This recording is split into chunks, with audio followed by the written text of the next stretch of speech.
শেষ মুহূর্তের নির্বাচনী প্রচারণায় জমজমাট রাজনীতির মাঠ। শেষ সময়ে দেশজুড়ে দিনরাত বিরামহীন প্রচারণা চালাচ্ছেন প্রার্থীরা। নগরীর নানা সমস্যা সমাধানে দিচ্ছেন প্রতিশ্রুতি, আশ্বাস। আগামী 12 ফেব্রুয়ারি অনুষ্ঠিত হতে যাচ্ছে ত্রয়োদশ জাতীয় সংসদ নির্বাচন ও গণভোট। গত 22 জানুয়ারি থেকে শুরু হওয়া নির্বাচনী প্রচারণা ভোট গ্রহণের 48 ঘণ্টা আগে শেষ হচ্ছে। শেষ মুহূর্তে সারা দেশে, বিশেষ করে রাজধানীতে নির্বাচনী প্রচারণা, গণসংযোগ, ইশতেহার নিয়ে আলোচনা এখন তুঙ্গে। উৎসবের আমেজে চলছে শেষ সময়ের প্রচার। ভোটারদের দ্বারে দ্বারে যাচ্ছেন প্রার্থীরা, শুনছেন তাদের প্রত্যাশার কথা, দিচ্ছেন নানা আশ্বাস।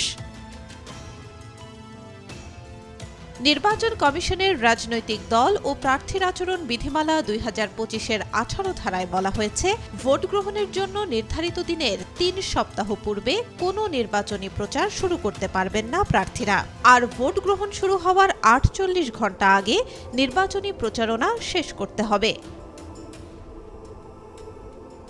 ইসি জানায়, নির্ধারিত সময়ের পর রাজনৈতিক দল ও প্রার্থীরা কোনো ধরনের সভা সমাবেশ, মিছিল, প্রচারপত্র বিতরণ কিংবা গণমাধ্যমে প্রচারণা চালাতে পারবেন না। 12 ফেব্রুয়ারি সকাল 7:30 থেকে বিকেল 4:30 পর্যন্ত সারা দেশে অনুষ্ঠিত হবে ভোট গ্রহণ। 299টি সংসদীয় আসনে স্বচ্ছ ব্যালট বাক্সে ভোট গ্রহণ করা হবে। শেরপুর 3 আসনে জামায়াতে ইসলামের এক প্রার্থীর মৃত্যুর কারণে ওই আসনের নির্বাচন বাতিল হয়। ফলে 300 আসনের পরিবর্তে 299 আসনে ভোট হচ্ছে। ইতোমধ্যে দেশের 49টি জেলায় রিটার্নিং কর্মকর্তাদের কাছে ব্যালট পেপার পাঠানো হয়েছে বলে জানায় ইসি। বাকি জেলাগুলোতেও রোববারের মধ্যেই ব্যালট পেপার পৌঁছে দেওয়া হবে।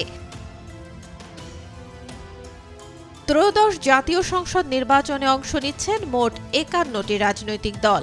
মোট প্রার্থী 2034 জন, এর মধ্যে স্বতন্ত্র 275 জন। দলগুলোর মধ্যে সবচেয়ে বেশি প্রার্থী দিয়েছে বিএনপি। ধানের শীষ নিয়ে নির্বাচনে প্রতিদ্বন্দ্বিতা করছেন 291 জন। ইসলামী আন্দোলন বাংলাদেশের 258 প্রার্থী হাতপাখা প্রতীক নিয়ে প্রতিদ্বন্দ্বিতা করছেন। বাংলাদেশ জামায়াতে ইসলামীর 229 জন প্রার্থী দাড়িপাল্লা প্রতীক নিয়ে প্রতিদ্বন্দ্বিতা করছেন। এছাড়া জাতীয় পার্টির লাঙল প্রতীক নিয়ে নির্বাচন করছেন 198 জন। জাতীয় নাগরিক পার্টির শাপলাকলি প্রতীক নিয়ে নির্বাচন করছেন 32 প্রার্থী। স্বতন্ত্র প্রার্থীদের মধ্যে 76 জন ফুটবল প্রতীক নিয়ে প্রতিদ্বন্দ্বিতা করছেন। Desk report, B news 24।